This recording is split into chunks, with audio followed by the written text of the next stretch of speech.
कायद्याचे रक्षकच जेव्हा भक्षक बनतात तेव्हा खाकीची मान शर्मेनं खाली जाते, याचाच प्रत्यय पुन्हा एकदा कोल्हापूरकर घेत आहेत। शाहपुरी पोलीस ठाण्याअंतर्गत कार्यरत असणाऱ्या PSI अर्थात महिला पोलीस उपनिरीक्षक अपर्णा जाधव यांना 25,000 रुपयांची लाच घेताना लाचलुचपत प्रतिबंधक विभागानं रंगेहात पकडले। या कारवाईमुळे कोल्हापूर पोलीस दलात प्रचंड खळबळ उडाली असून लाचखोर प्रवृत्ती पुन्हा एकदा चव्हाट्यावर आली आहे। अपर्णा या सांगली जिल्ह्यातील तासगाव तालुक्यातल्या हातनोळी गावच्या रहिवासी आहेत। प्राप्त माहितीनुसार ज्या व्यक्तीनं अपर्णा जाधव यांच्या विरोधात तक्रार दाखल केली होती त्याच्या विरोधात शाहपुरी पोलीस ठाण्यात गुन्हा दाखल करण्यात आला आहे।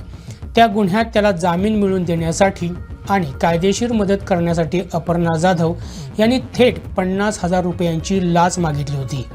हे प्रकरण मिटवण्यासाठी दोन्ही बाजूंनी तडजोड झाली। यातला पहिला हप्ता म्हणून जाधव यांनी यापूर्वीच 25,000 रुपये उकळले होते, मात्र उर्वरित 25,000 रुपयांच्या दुसऱ्या हप्त्यासाठी त्यांनी तक्रारदाराकडे तगादा लावला होता। सततच्या पैशांच्या मागणीला कंटाळून तक्रारदारानं अखेर लाचलुचपत प्रतिबंधक विभागाकडे धाव घेतली आणि रीतसर तक्रार नोंदवली होती अशी माहिती सूत्रांनी दिली।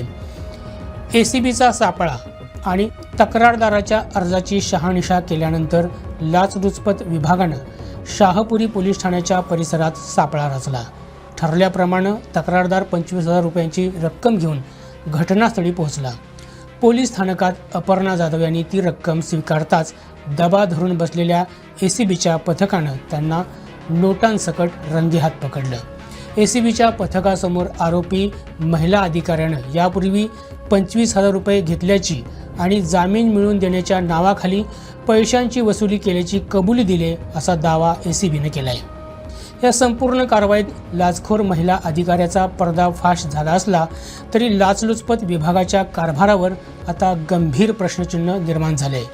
ACBनं या कारवाईबाबत अधिकृत प्रसिद्धीपत्रक जारी करताना संशयित महिला अधिकाऱ्याचा उल्लेख जाधव मॅडम असा आदरार्थी केला आहे। त्यामुळं सर्वसामान्यांना लुटणाऱ्या आणि रंगेहात पकडल्या गेलेल्या संशयित अधिकाऱ्याचं लाचलुचपत विभाग इतका आदर का करतंय?